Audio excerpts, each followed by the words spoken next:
আমরা সবাই ঋণগ্রস্ত ভাবে গাড়িতে চালাইছে, সবাই ঋণগ্রস্ত।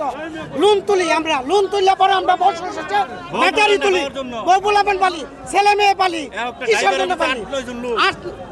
একটা গাড়ি পিছনে না হলে 10 জন করে ফ্যামিলি আমাদের চলে। আমরা সবাই গরিব, বড় লোক না। আমরা পেট দিতে আমাদের কোনো রাজনীতি না। যানজটের দোহাই দিয়ে আমাদেরকে তারা রুট থেকে, আমাদের কর্ম থেকে বিরত কেন করছে? আমাদের কর্ম আমরা করে খাবো, খেটে খাওয়া দিনমজুর। এখানে গাড়ি 10 বছর 15 বছর ধরে এখানে অটো চলতেছে, এখন কেন বন্ধ করতে হয়? তারা যানজটের দোহাই দিয়ে আমাদেরকে বিতাড়িত করতে চাচ্ছে। আমি বলতে চাই, ময়মনসিংহ শহরে 10টি রেল কোচিং আছে, কোনো সিটির ভিতরে 10টি রেল কোচিং নেই। আমি জানাবো, যদি আপনাদের জানা থাকে যে কোনো বাংলাদেশের ভিতরে কোনো সিটির ভিতরে 10টি রেল কোচিং থেকে থাকে।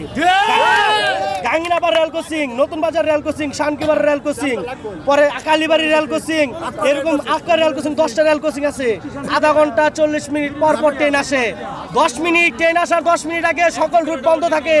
সেই জাম ছাড়তে ছাড়তে আধা ঘন্টা হয়ে যায়, আরেক ট্রেন আসার সময় হয়। সেই দিকে কেউ খেয়াল করে না। সেই রেল লাইন শহর থেকে বাইরে দিয়ে কেউ এইটা বলে না। আমাদের খেটে খাওয়া দিনমজুর, তাদেরকে কেন বের করে দিতে হয়?